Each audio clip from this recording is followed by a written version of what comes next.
Hi, welcome to Type 1 and Type 2 errors in hypothesis testing.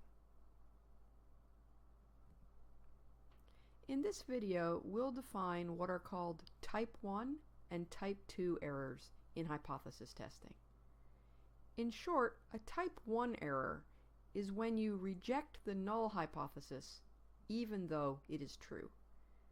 And a Type 2 error results when the null hypothesis is false, but you fail to reject it. Here, we'll show what it means to commit Type 1 and Type 2 errors. We'll start by very briefly reviewing hypothesis testing. But we will assume that you're somewhat familiar with the idea already. For example, we'll assume that you know what a significance level, usually denoted alpha, is. For more background on hypothesis testing, you may want to watch the videos Statistical Significance and What's a P-Value before continuing here. In this video, we'll be talking about making a measurement. Our example will assume that the measurement errors are Gaussian. If you'd like more information on Gaussian errors and why they're often a reasonable assumption, you might want to check out the playlist Minicourse on Error Bars, Measurements, and Decision Analysis, available on this channel. The scenario we look at here will involve two-tailed hypothesis testing. This was also considered in the above-mentioned video, Statistical Significance. If you'd like to see an example of one-tailed hypothesis testing, you might be interested in watching the video, What's a P-Value? Okay, let's get started. Let's imagine we have some scientific hypothesis that we'd like to experimentally test. We're going to test it by measuring some quantity, which we'll call Q. Let's call the true value of Q, Q true. When we measure Q, we'll get some result, which we'll call Q measured. But due to measurement uncertainties, we almost certainly won't get the result Q measured equal to Q true. For simplicity, we'll assume that our measurement uncertainties are Gaussian. We'll call the measurement uncertainty sigma Q.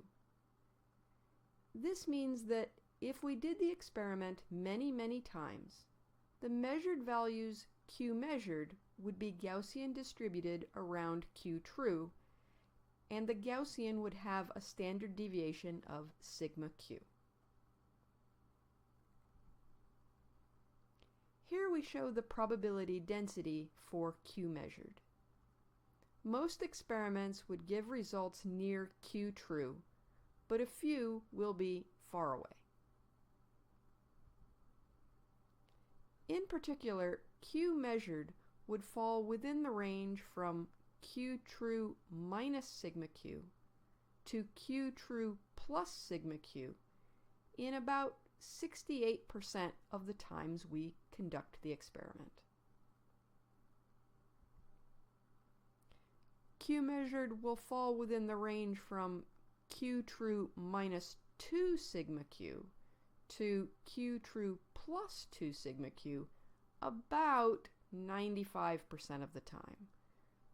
More precisely, 95% of the time Q measured will fall within about 1.96 sigma Q of Q true.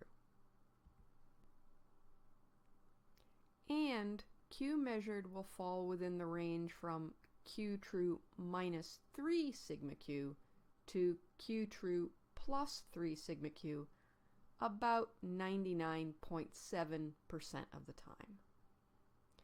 More info can be found in the video Features of the Gaussian or Normal Distribution, Part 2, Probability Bands and the 68, 95, 99.7 rule.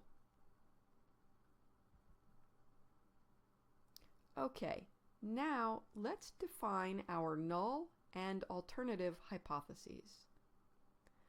The null hypothesis is the default hypothesis that we would suspect is true in the absence of new experimental data. We'll call the value of Q under the null hypothesis Q0. Under the alternative hypothesis, there is some new effect that causes Q to deviate from the expected value Q0.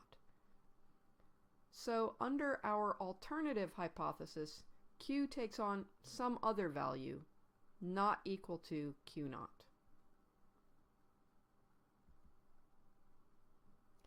If the null hypothesis is true, Q measured will be distributed around Q0 in accord with your measurement errors.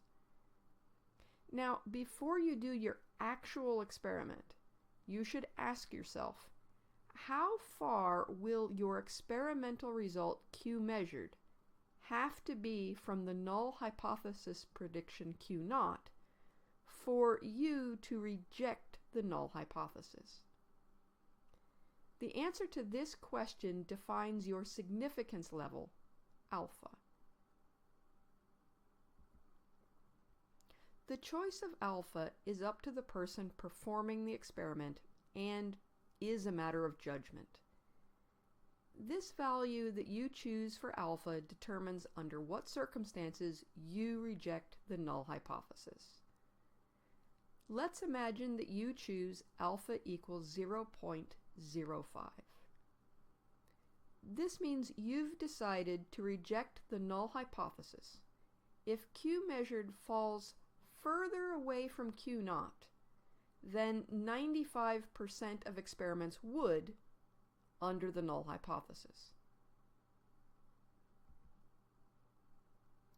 Okay, so we saw before that in 95% of experiments, Q measured falls within about 1.96 sigma Q of Q0. 5% of experiments will have Q measured fall outside this band, so 2.5% will fall above this band and 2.5% will fall below.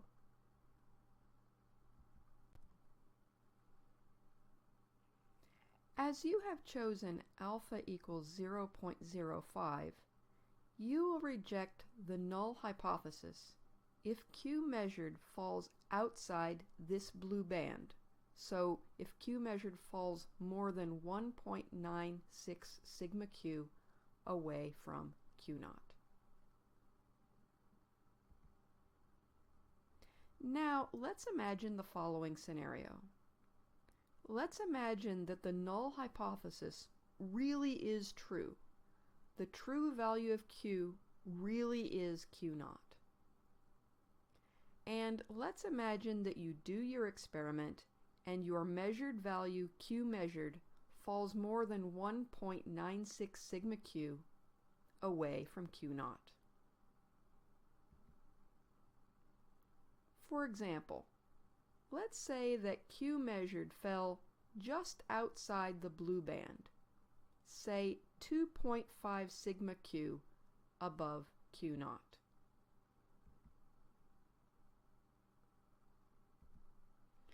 Because Q measured fell outside the blue band, you will reject the null hypothesis. But in this scenario, Q true really is Q0. So the null hypothesis is true, but you reject it. This is a type 1 error.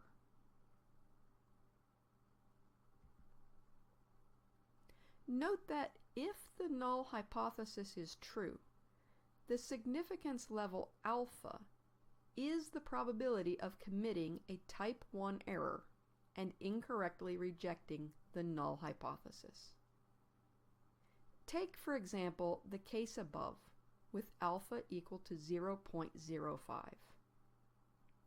If the experiment were repeated many times, and if the null hypothesis was in fact true, 5% of experiments would result in Q measured falling outside the blue band. If the null hypothesis is true, the probability of rejecting it is alpha. But note that this does not mean that if you reject the null hypothesis, there is a probability alpha that the null hypothesis is true.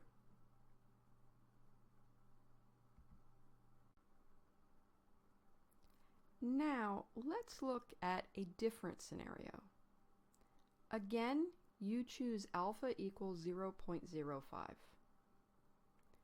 Let's imagine that Q true is not Q naught, but instead some other value, a few times sigma Q away from Q naught. Let's additionally imagine that you do your experiment and obtain a value for Q measured that is within 1.96 sigma Q of Q naught. So let's say that Q measured fell 1.5 sigma Q above Q naught. It fell within the blue band for the null hypothesis, so you do not reject the null hypothesis. Okay, so you do not reject the null hypothesis. But let's imagine that Q true is actually a bit larger than Q naught. For example, let's say Q true is about 3 times sigma Q above Q naught. And note that Q measured is very compatible with this value of Q true. In this scenario, the null hypothesis is false, but you do not reject it. This is an example of a type 2 error.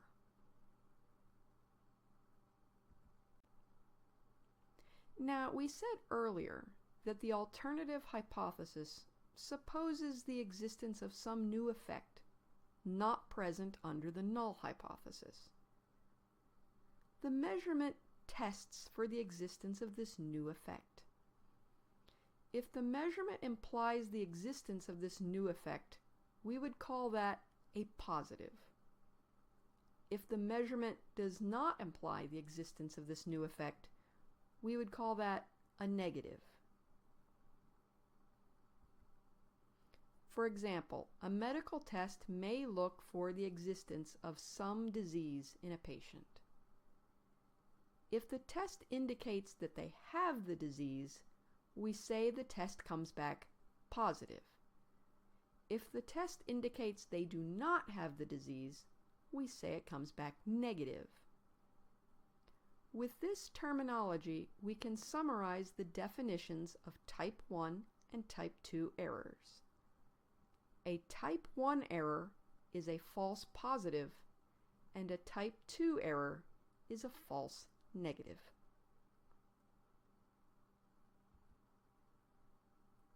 Okay, so let's summarize. In this video, we've looked at type 1 and type 2 errors in hypothesis testing. A type 1 error is when you reject the null hypothesis, even though it is, in fact, true. If the null hypothesis is true, the significance level alpha gives the probability of a type 1 error occurring. On the other hand, a type 2 error is when you fail to reject the null hypothesis, even though it is, in fact, false.